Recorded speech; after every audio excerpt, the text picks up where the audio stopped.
All right. Welcome, everybody. Thanks for being here. I have 1 o'clock on my clock, so I'll go ahead and get started. I will introduce myself. I'm Laura Marler. I'm the director of the Office of Postdoc Services in OITE here at NIH. And I'm going to talk about using AI responsibly for your job search. So, maybe to start out, we're a small group, but I'm going to ask you guys just to use okay, sorry. Just use a reaction. Let me see. Give me a reaction if you have used AI for a job search in the past. A thumbs up or one of the reactions. Yeah, I see some. It looks to me, I'm going to make a guess that that's maybe around a quarter of you, quarter to a third. Okay. All right. Interesting. Thank you. So, um, I'm going to talk about some of the ways to use AI in a way that is responsible and is also going to actually help you in your job search instead of kind of hindering you and actually making it look like you're really relying on AI. So, what this talk is. We're going to talk about concerns for you to be aware of when you're thinking about whether to use AI for your job search or not. And then I am going to go into some prompts and suggestions you can use to improve the quality of the output that you get from large language models, specifically for your job documents.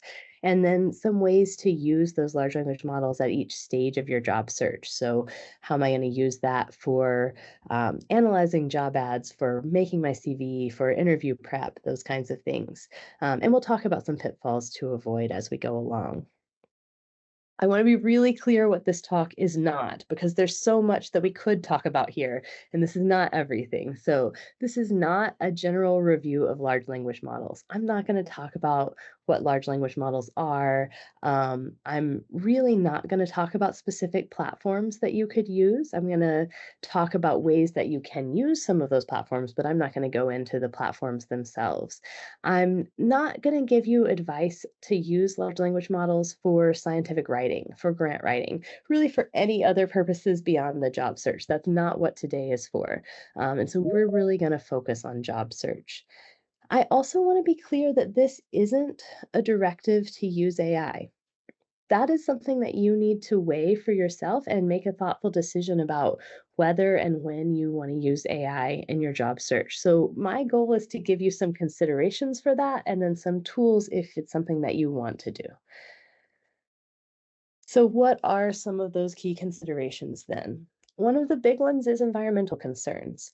Um, this is something that you all can look into, but if you're reading the news, you're probably seeing a lot of stories about the energy consumption and the water usage and the electronic waste that come from AI applications. It's important to be aware of those concerns as you consider this.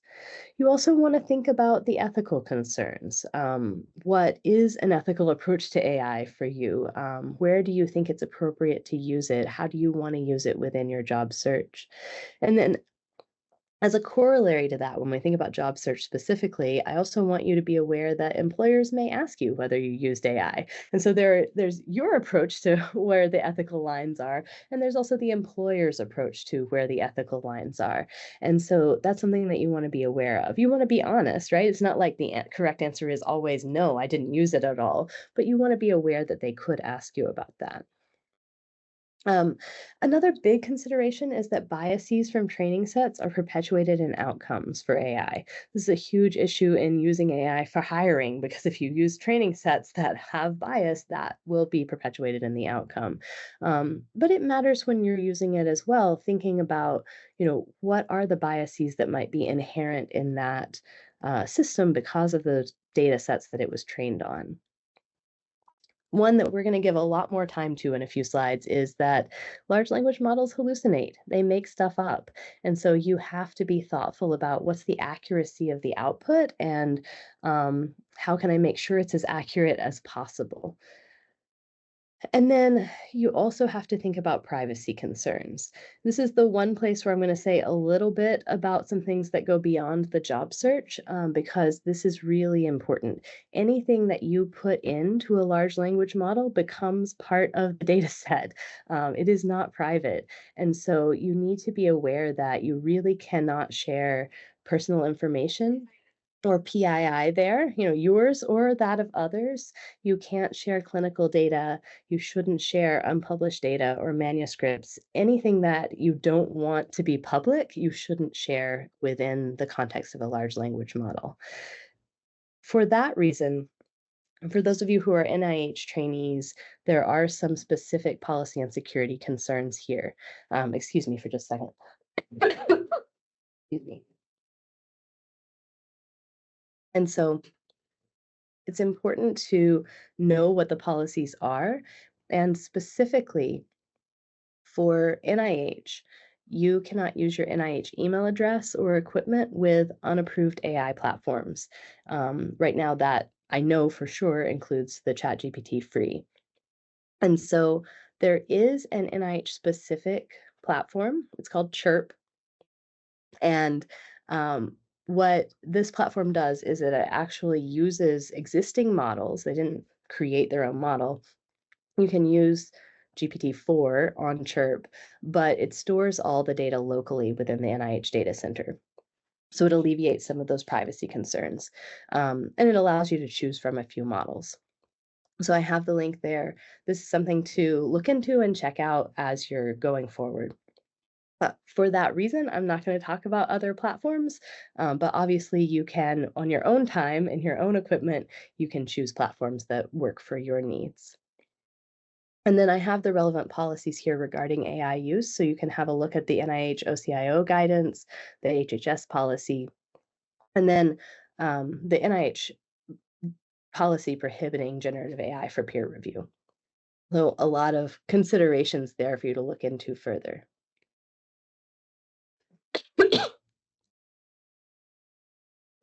All right. So like I said, I'm not going to talk at any length about what large language models are or how they work. But in the briefest of terms, large language models use large data sets to understand and generate human language. What I want to talk about is what large language models aren't. They're not a magic wand that you can just wave and fix your entire job application. They're not a resume generator. They're not a cure-all. They're also not a real human. They don't understand language the same way that a human does. Excuse me, I apologize. And so they don't take the place of putting in real effort into creating the best application possible for a given job. That doesn't mean they can't make it easier in some ways, but I think when large language models work well in a job search is that they actually help you go through those steps of putting the effort in. And they don't take the place of getting human feedback either. And so at the end, I'm going to talk about our career center and the humans that you can get feedback from, but you don't want to rely entirely on AI for any part of your job search. So I mentioned earlier that large language models have something called hallucinations. This is basically that they will present false information. And it can happen for a number of reasons. One of them is that the model will respond to a prompt whether it has that data available or not. But they tend to present false information as part of the presented information with 100% confidence. I've heard somebody say they're like politicians. They just tell you the answer no matter what they actually know. Um, I kind of also think of this as somebody uh, who's seen a talk from a trainee where, maybe a summer intern or somebody newer in your field who didn't want to answer a question by saying they didn't know the information. So they would just give an answer, even if it was totally off base. I kind of think of it as a little bit like that. So here's an example of just kind of the level of hallucinations that you could see. All right, give me a word similar to the word revolt that starts with the letter B. And then the response is rebellion. Does rebellion start with a B? Oh, I'm sorry.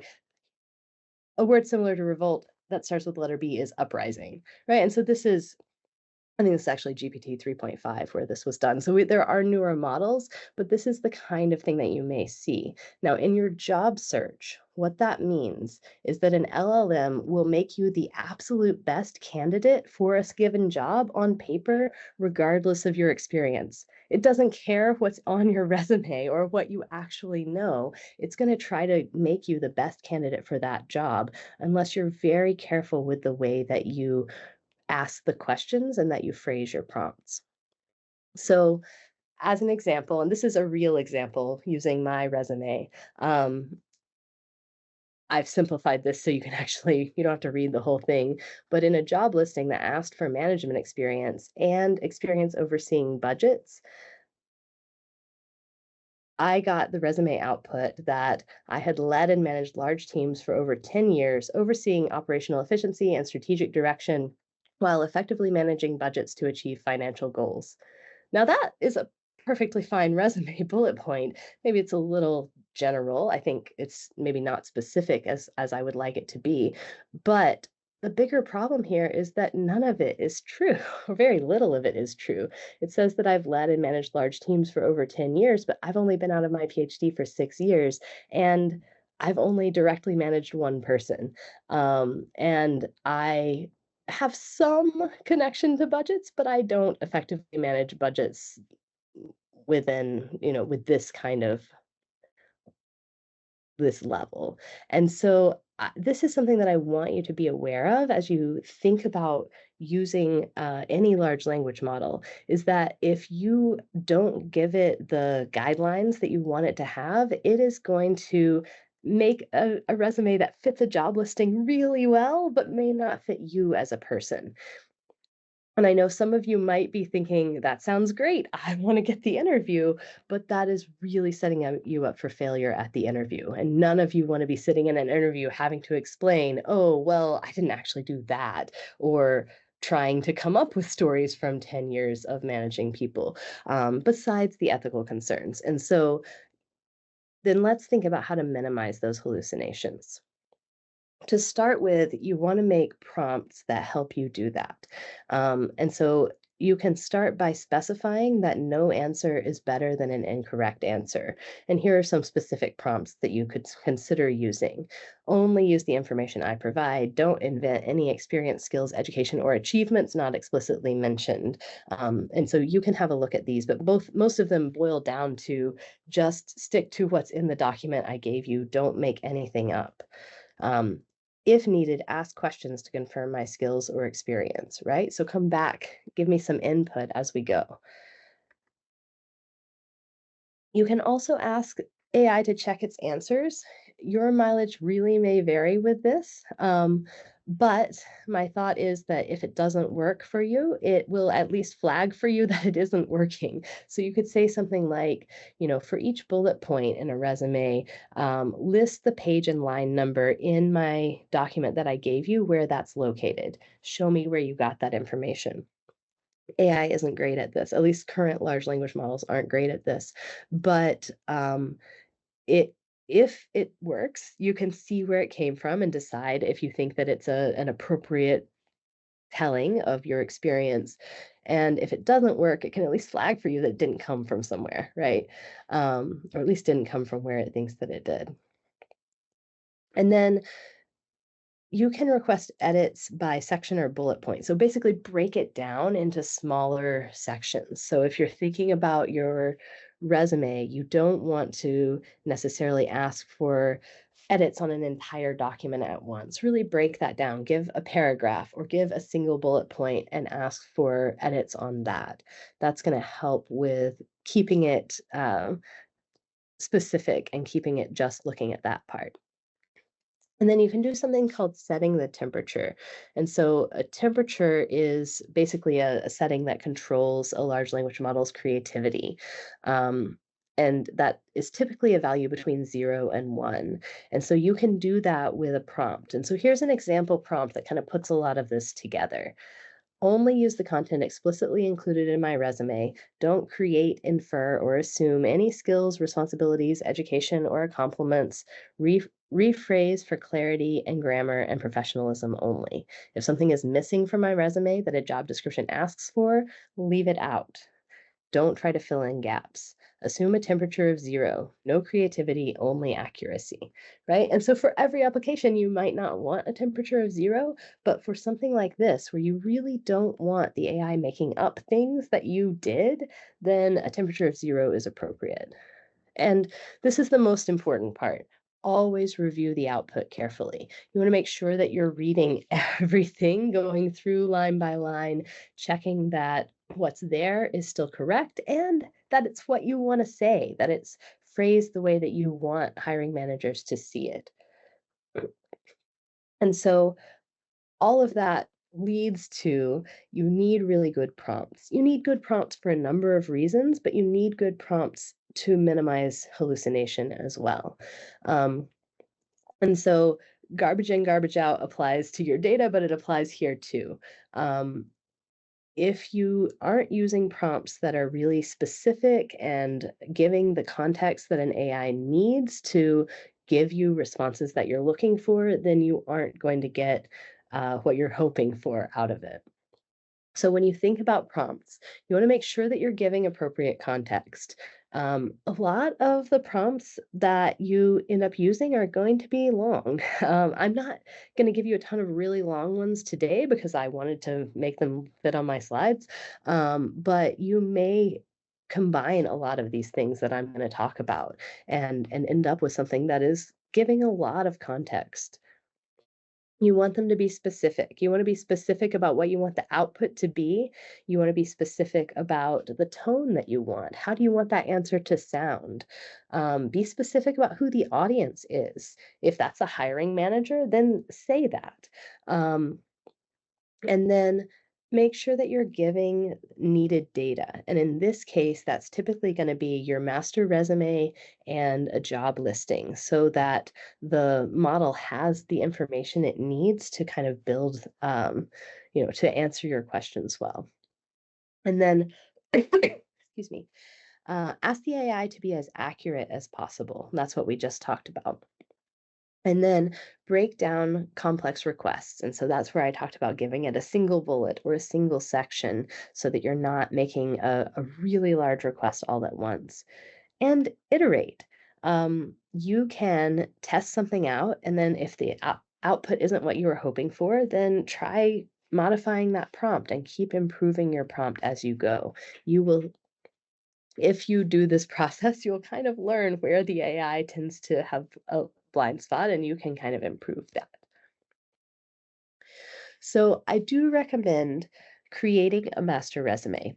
I actually think this is a great idea, whether you're going to use AI or not. Um, a master resume is what it sounds like. It's all of your skills and experiences and accomplishments, your entire work history, paid and volunteer experiences, basically all the responsibilities that you've taken on and skills that you've developed in those positions. So there's like everything that you imagine you might want to put in a resume that you're going to use to respond to any job that you might apply for. Um, this First of all, I think this is a great exercise. Hopefully, you're maintaining something like this as you go along so that you can remember all of those things. But it's a great exercise in seeing your accomplishments. I think that putting your resume together can be really good for your self-esteem. It's also a great exercise in thinking about the skills that you've developed and how you can use those in different work environments as you move forward. Um, so you want to think broadly about where you've gained transferable skills. And so for me, as an example, on my scientific resume, I pretty much only have my research experience. But if I were writing this master resume, I would think about experience that I have sailing, teaching sailing, and being the secretary of a yacht club. I would kind of put those things together and say, well, I gained a lot of transferable skills by being part of these other organizations that were completely separate from my science. And so it's putting all of that in. Where are the places that you've done those things? And for this master resume, experiences don't age out. For your real resume, they do. But for here, you can just keep things on there kind of from college forward. And then when you have that, then you're able to um, put that into a large language model so it has a large base to draw from in terms of your experience. And so I think one of the most useful ways that you can use a large language model to help you with your job search is actually in analyzing job ads. So it comes way before you're actually creating your job documents. Um, this it can help for a lot of reasons, but it can help you make sure that you've understood the role well. Job ads are often, I mean, they're long, they're dense, they're sometimes not very well written, they're sometimes AI written. Sometimes it's hard to kind of pull out what are they actually looking for? What do they want me to do? And so this is a place where AI can help in terms of summarizing the role, helping you evaluate your candidacy for that role, and then really thinking about your strengths and weaknesses for that given application. There is a tool that you all have access to that I wanted to mention here. It's called Flamingo, and it's from PhD. This is free for members of the National Postdoc Association. So if you are a postdoc and you are at NIH, then you are an affiliate member of NPA. So you have access to Flamingo for free, which is the reason I mention it. You could, and anybody else who's an NPA member. Many organizations, many institutions are NPA affiliates. So Flamingo can be useful for a number of things, but one is that it does this kind of job ad analysis and helps you figure out what are the keywords there and what are the pieces that I want to put into a resume that I'm going to use for this specific application. That said, there's nothing there that you can't do with a general large language model. And so you can upload a job description and then ask these sorts of prompts. What are the main responsibilities and duties of this role?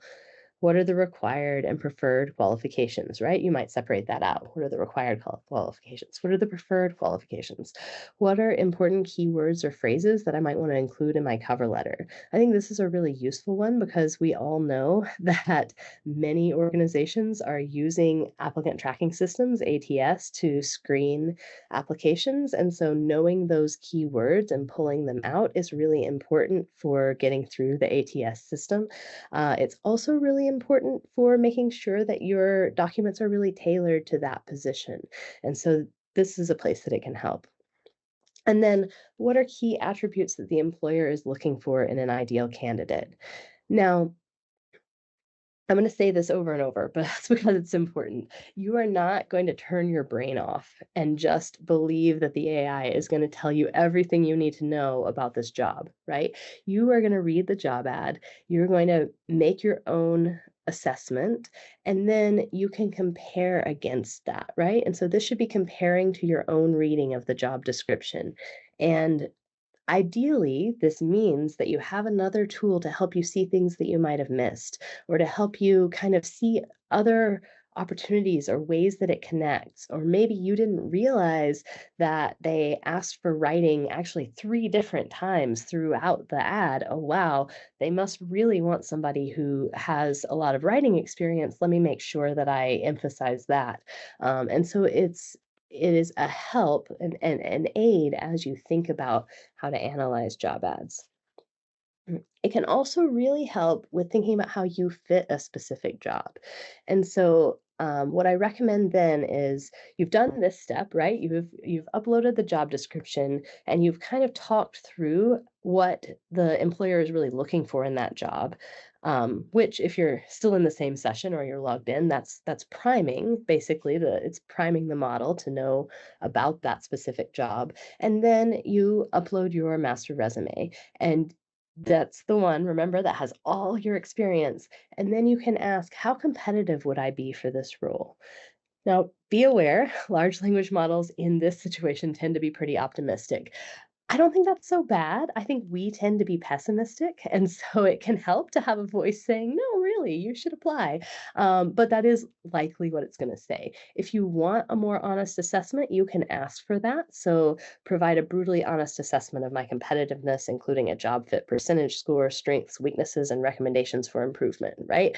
But even with a simple one, how competitive would I be? Typically, what it's going to do is talk about several reasons that you are a competitive candidate, and that's giving you strengths from your resume that would apply to that specific job, which is really valuable. And so that's actually my next suggestion is ask what are the key strengths in my background for applying for this role? And this is kind of helping you think through what have I done that matches what they're looking for?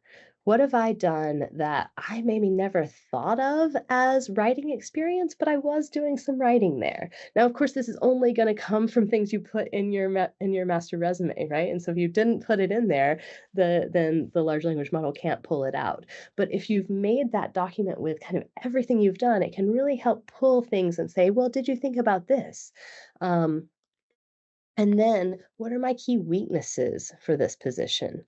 What are the weaknesses I need to address? And I think this is one of the most useful uh, ways of utilizing AI for your job search because now you have some insight into what did I not meet in this job ad? What do I think that I might need to add? And sometimes you'll see those key weaknesses and you'll immediately think, oh, but I've done that in this position, right? And then you can add it in and then it helps you realize, okay, well, I didn't write that down. But sometimes you see those key weaknesses and then you can formulate an answer that you can use in your cover letter, that you can use in interviews to say, I've recognized that I don't quite have this, but I've done all this stuff that can speak to that, right? And so when you say it, you're not going to say, I don't have this, but you are going to say, I've done X and Y and Z. So you have a chance to think about how you want to address those weaknesses. And then what are key attributes that the employer is looking for in an ideal candidate, right? And so help me kind of think through what this hiring manager really wants to see and how can I make sure that I'm emphasizing that. So by the time you've done this, like I said, this is basically you reading the job ad, but using AI is helping you dig into that job ad and really analyze it in a way that's going to set you up for success as you put your documents together. Then you're ready to start to work on your CV or resume for that job. Now, don't ask a large language model to generate an entire resume for you. I really don't recommend that. For one thing, it tends to make really weird formatting, and some of the sections are often unnecessary or just kind of strange headings. Um, if you ask it to make an entire document like that for you, the incidence of hallucinations is really high. And so it will just put in experience that you don't have. And also, the content tends to be really generic. It's not great at making very specific content. Even I will say it will be better if you do it at this stage where you've already talked through the job ad and the strengths and weaknesses. That will inform it a little bit, but it's still not great. It tends to be pretty generic. It's not great at tailoring to either you or the job ad. Better at tailoring to the job ad than you, though. And so this ends up feeling really generic. So, what I recommend instead is to use that analysis that you just did to really think about the skills that you want to include in each section, and then use a large language model to help you refine and improve your bullets within that. And so, that means using that analysis of the job ad and using that analysis of keywords to make sure that you're really tailoring. And then if you come to it with, oh, I kind of want to say something this specific way, that's where you can help to improve the language within the resume. And so here are some example prompts. Suggest Any improvements I can make to align this document with the job description that I gave you, right? And so I've got the document, I've already worked on it, I've made it what I think is good. What improvements do you suggest, right? And now you can look at those and evaluate for yourself. Do I really think that's better? Oh, I never thought about saying it that way. Or, oh, yeah, I didn't really think about including that experience. So, how could I improve? Um, Please make my language clearer and more concise. This is one that we can probably all use all of the time. You can use that for individual bullets or for sections, right? Again, I don't recommend using it on the whole document because it gets hard to track and then it takes more of your time to really reread everything. But if you don't reread everything, there can be changes. So I recommend doing this with just small sections at a time. Um, while you're kind of in the process of writing and brainstorming, you can kind of, use the large language model to help you formulate. So I want to say this. Can you help me structure that into a well-conceived resume bullet?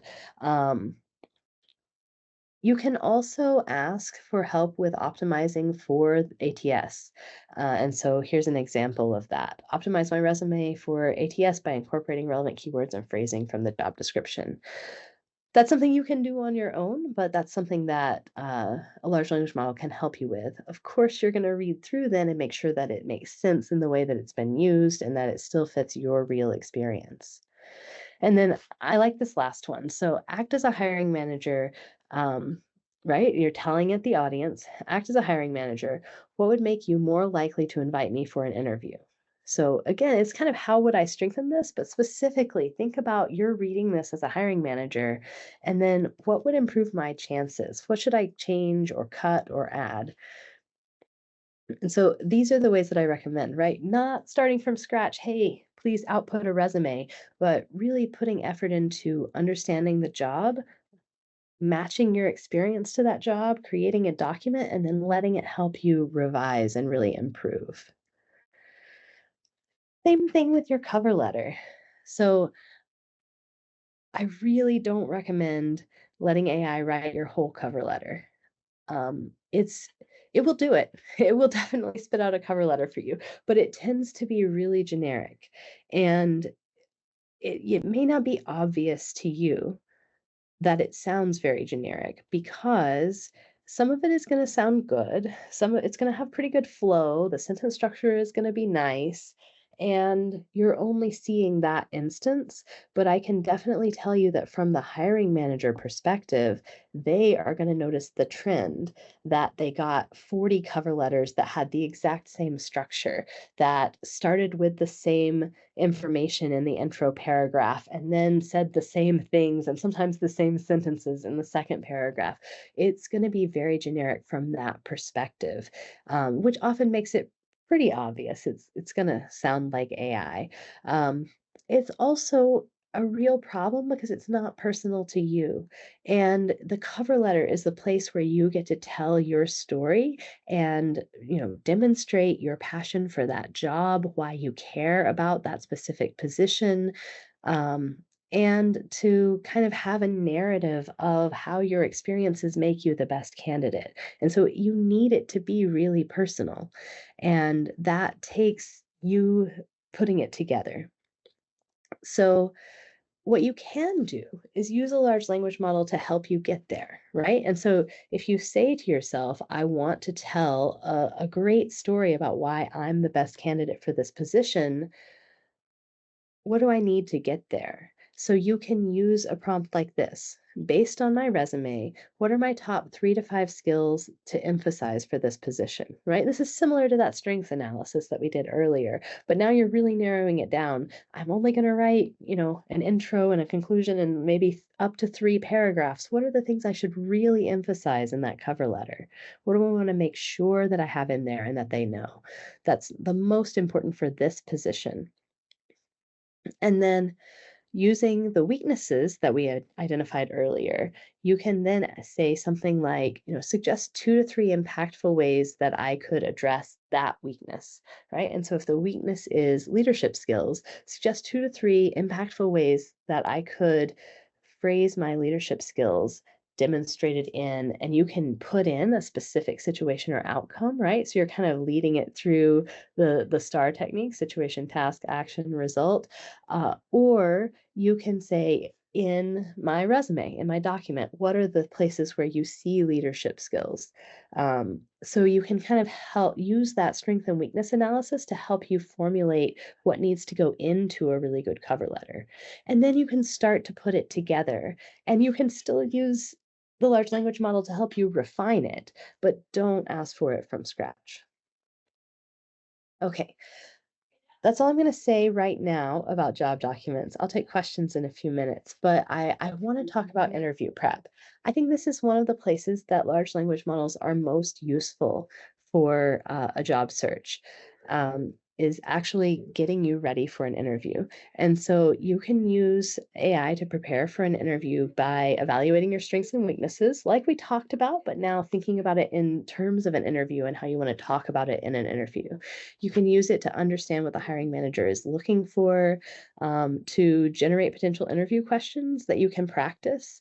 Um, this is one where, you may or may not get the exact interview questions, but it doesn't really matter because it's just helping you get in the mindset and get practicing.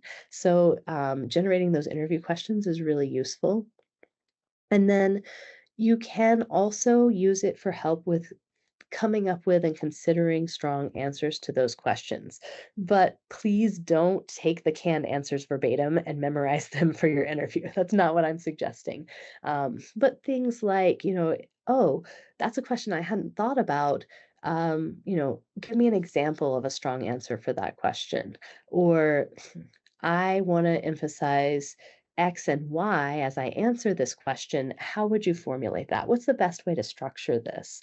Or I want to talk about this experience that I had. Help me think through an answer that describes the situation, the task, the action, and the result, right? And so helping you prepare for interview questions, especially behavioral questions where you need to kind of think through that process.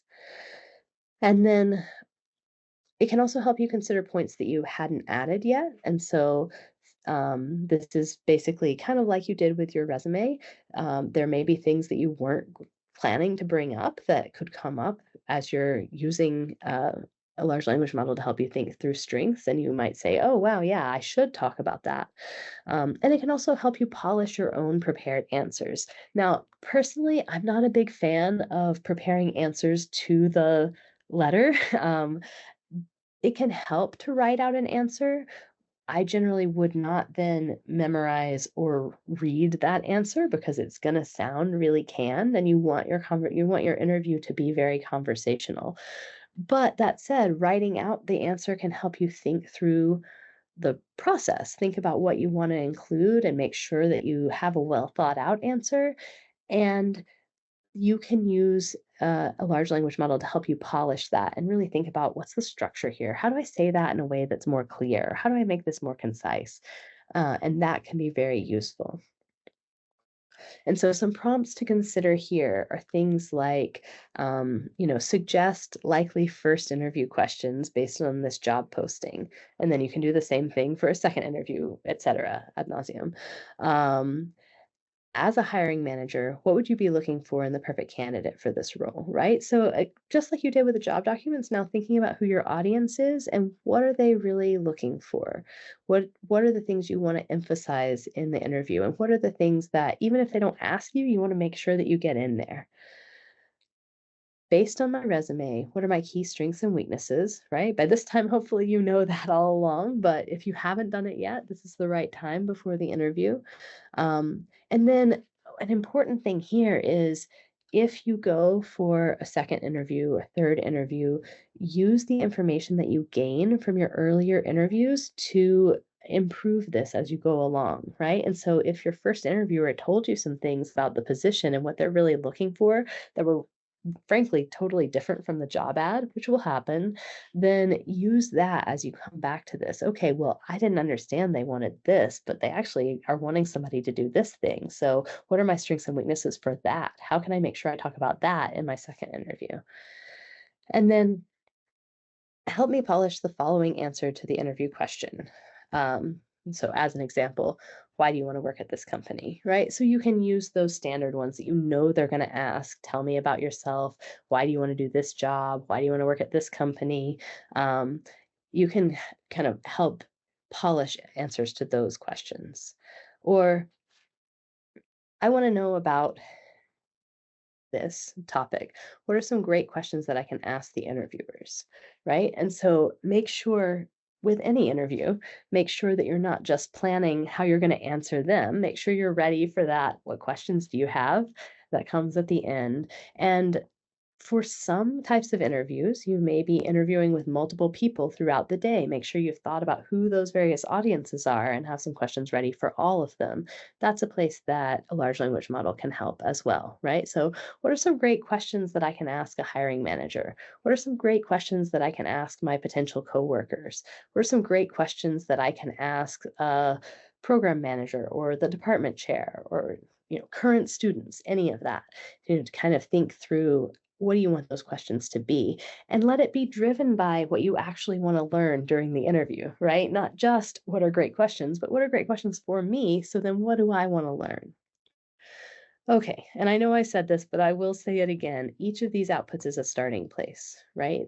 Throughout this whole talk, every output that you receive is a starting place, and make sure that you can actually talk about your answers. For an interview, I mean, for the documents, it should still be a starting place. You still wanna make it yours, but they're not there in the room with you. It's so much more important at the interview because they're there in the room or on Zoom or whatever, but they are gonna ask you follow-up questions, right? And so if you just polish one answer and that's what AI told me they were gonna ask, it's not gonna serve you well. You need to be able to have that conversation. So be sure you can talk about your answers, answer follow-up questions, be personable while you deliver them. Okay, so what not to do? Don't use AI answers verbatim and avoid general answers. This is the other big problem is that a lot of times the answers are kind of generic if you're relying on AI to help you create those answers. So remember that the interviewer wants to learn about you. And this is a quote from a hiring manager. I'm usually really excited about interviewing candidates and getting to know them based on their resumes, right? I read their document. They sound great for this role. I want to talk to them.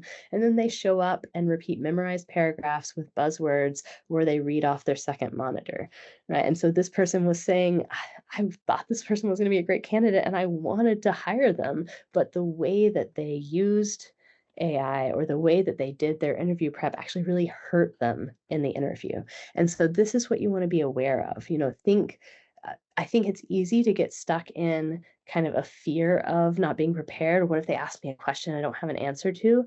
But think about the whole picture of how you appear in that interview.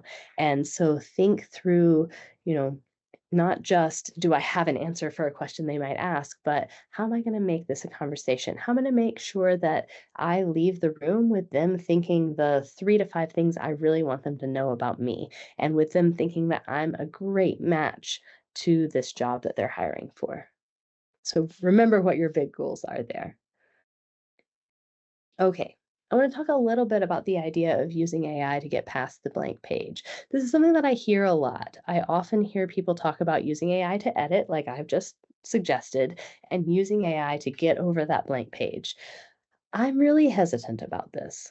The reason is that I think this can often allow AI too much control in shaping your narrative. And so when you're thinking about a cover letter, I talked about it a little bit earlier. If you let an AI model write your cover letter, and then even if you go back in and change almost everything, even if you edit every sentence and you put in information and you make it really specific, it's probably gonna be pretty good, but it's still gonna have that structure that looks like every other cover letter.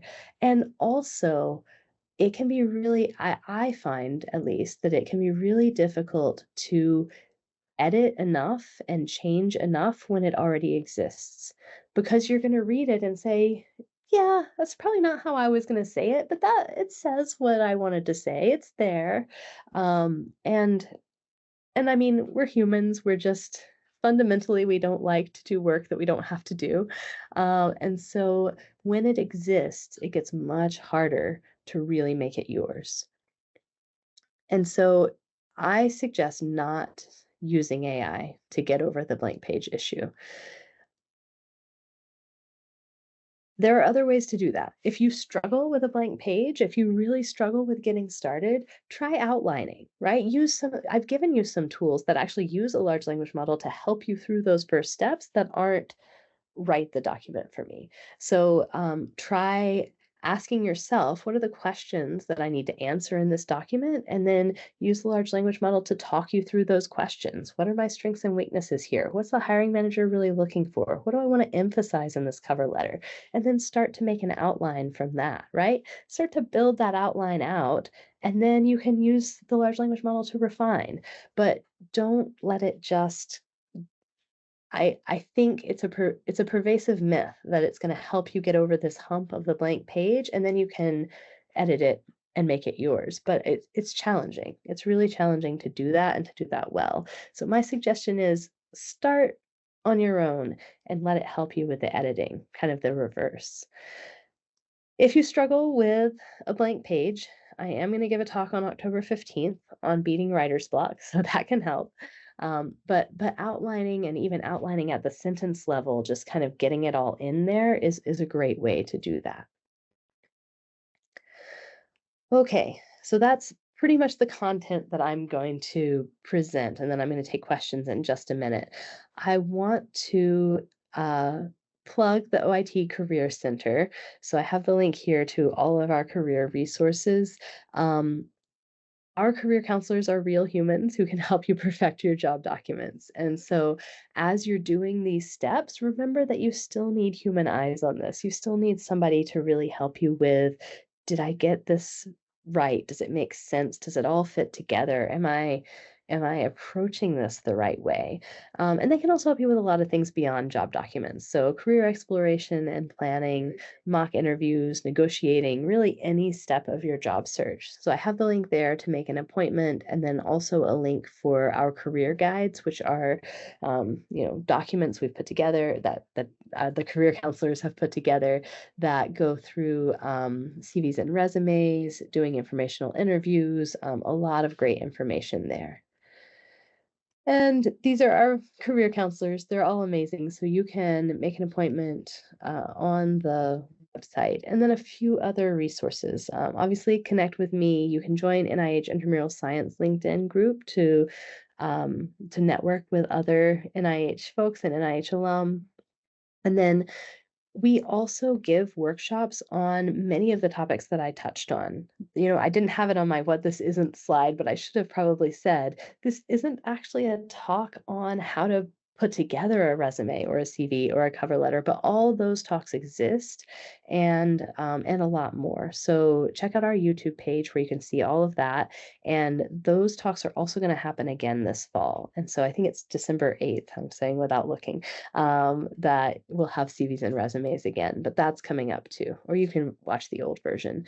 Use our OIT careers blog where you can see a career topic addressed every week, and you can always reach out to me. But I do want to take questions, so I'm going to stop sharing my slides so I can see you all and see the chat well. I don't see any questions in the chat. Was it that perfectly clear? What can I help with?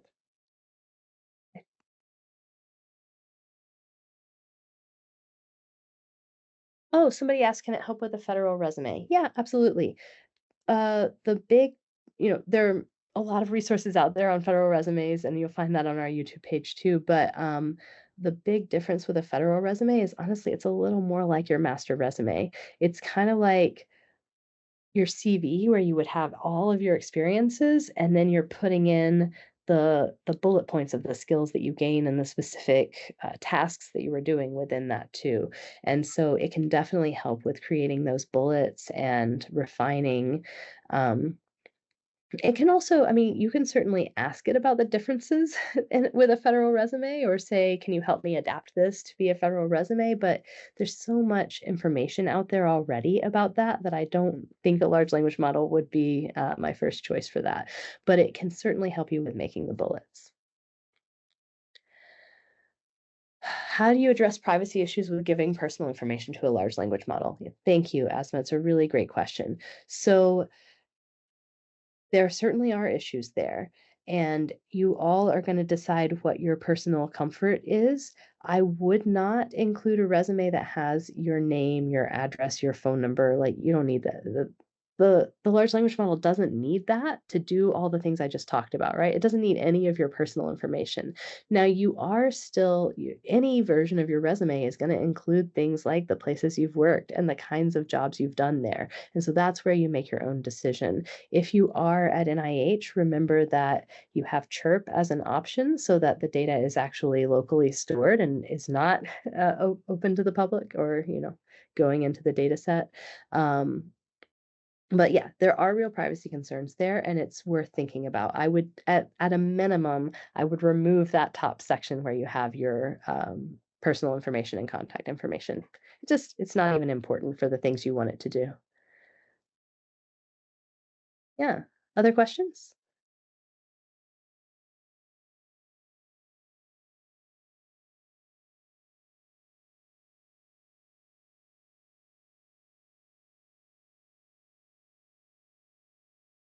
All right. I'll hang out a minute in case somebody does have a question that they want to ask. If you think of something later, you can always email me. And I want to say good luck. I recognize that the job search right now feels really fraught, and the current market feels scary. You can go back and watch my talk from July about the current market if it feels like it would be helpful. If you are a postdoc at NIH, feel free to reach out to me and we can chat about that as well.